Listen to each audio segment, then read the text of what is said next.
guys, and welcome to another video.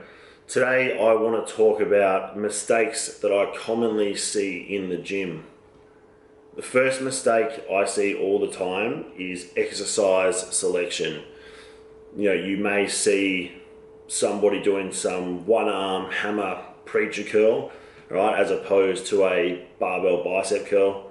You've got these one arm cable pull downs with a bench setup. You've got these fluffy kickback things you see on Instagram. Look, there may be a place for these things for some people, someone who's very, very advanced and trying to fine tune something. But my opinion is that the basics are still around for a reason, right? It's because they work. So things like squats, deadlifts, chin-ups, seated rows, leg extensions, leg curls, right? Things like that. I would be making sure that you can do these things properly and you know how to progressively overload these things before you start to copy something you may have seen someone who's very experienced doing. And if you think about these fine-tuning movements, it's for a very small percentage of the population. Like I said, someone who's very experienced or someone who may be experiencing injuries and they need to do it that way. If you can do the basics and you can progressively overload them, you're going to have some great success there just doing those things alone. The second mistake I want to talk about is too much volume, right? And I'm guilty of this one myself, or have been over the years. So I used to go into the gym 5-6 days a week and want to do 4 or 5 working sets, as heavy as I could, stay in the gym for ages. You're not going to get the best results that way. You're going to burn yourself out. When I was playing football, it was probably the worst. I used to, if I wasn't running or swimming, I was lifting weights and then I had to play games on the weekends. I thought more was better and I just absolutely wrecked myself. So more is definitely not better.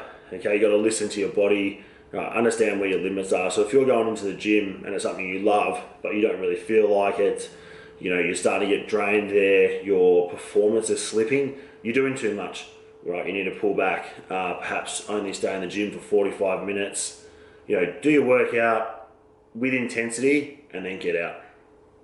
The third mistake I see all the time is execution of an exercise. All right, so I would say form before ego. So don't go lifting something just because your mate's doing it or you think it's cool or you're trying to impress, Susie over in the corner there. You need to think about what a muscle is used for. I'll use a bicep curl as an example. So the function of a bicep is to bend your arm at the elbow joint, right? So unless your arm is fully straightening and bending all the way, you're not using that bicep, right, to its full capacity. So if you're standing there swinging this bar around, right, you're not getting the most out of that muscle. And that's the same for everything. A full range of motion squat, a bench press, anything you do needs to be executed properly. The fourth piece of advice I have is not to get conflicting opinions. All right, I see this all the time. So you'll go to somebody because they've had some success themselves or they've produced some great results for somebody else. Their plan doesn't work for you for 2 weeks, so you jump ship and do something else. Right? What I would say to that is stick with the advice you're getting for at least a month. All right, give that person 30 days to get some results with you. This is normally enough time to see something. All right, anything. You got to remember this coach or person doesn't know your body. All right, they're in that feeling out process. But within a month, you should be able to get results with somebody. All right, they should know what they're doing and be able to change your body within a month. All right. The last piece of advice I have is to watch for intensity. All right. So if you're going into the gym and you're able to talk comfortably from the start of your break to the finish of your break before your next set, you're not training hard enough. I see people full face of makeup, able to talk their whole session, not a bead of sweat on their face. Right, this is not training with intensity, clearly.